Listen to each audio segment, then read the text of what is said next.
ఈరోజైతే ఈవినింగ్ స్నాక్స్కి అయితే పల్లి పకోడీ చేశానండి. ఎలా చేశానో చూసండి. ఒక కప్పు పల్లీలు తీసుకుని అందులో ఒక స్పూన్ కారం, రుచికి సరిపడా ఉప్పు, ఒక స్పూను అల్లం వెల్లుల్లి పేస్టు, అలాగే ఒక స్పూన్ ధనియాల పొడి వేసుకుని, ఒక స్పూన్ అలాగే శనగపిండి కూడా వేసుకున్నానండి. ఇవన్నీ వేసి మొత్తం అన్నీ పల్లీలకి పట్టేటట్టుగా ముందుగా కలుపుకోవాలి. ఇలా కలుపుకుంటే అల్లం వెల్లుల్లి పేస్ట్ అన్నీ మంచిగా పడతాయండి.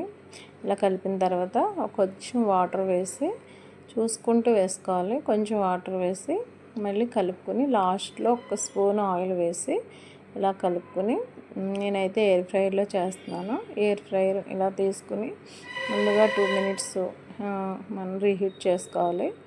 నెక్స్ట్ ఇందులో మనం కలుపుకున్న పల్లీలు వేసుకుని 180 అయితే ఎయిర్ ఫ్రైయర్లో పెట్టుకుని, ఇదైతే 180 డిగ్రీస్లో నేను 8 మినిట్స్ అయితే పెట్టానండి. ఇదైతే ఆయిల్ లేకుండా ఫుడ్ ట్రై చేయాలంటే ఎయిర్ ఫ్రైయర్ బెస్ట్ అని నేను చెప్తాను. ఇదైతే బాగా వర్కౌట్ అయింది. పల్లీలు కూడా చాలా క్రిస్పీగా టేస్టీగా వచ్చాయి. మనం ఆయిల్లో అయితే ఎలా ఉంటా టేస్ట్ అలాగే వచ్చాయండి. అలాగే మన వీడియో కనుక నచ్చినట్లయితే మన ఛానల్ సబ్స్క్రైబ్ చేసుకుని మన వీడియో లైక్ చేయండి. అయితే ఇవి అయితే ఫ్రై అయిపోయినాయి. ఇప్పుడైతే ఎలా వచ్చినాయో చూసేయండి. చాలా క్రంచీగా వచ్చినాయండి. చూసేయచ్చు మీరు కూడా. మీరు కూడా ఇలా ట్రై చేయండి. ఏదైనా సరే మనం ఆయిల్ లేకుండా తింటే చాలా మంచిది కదండి ఆరోగ్యానికి.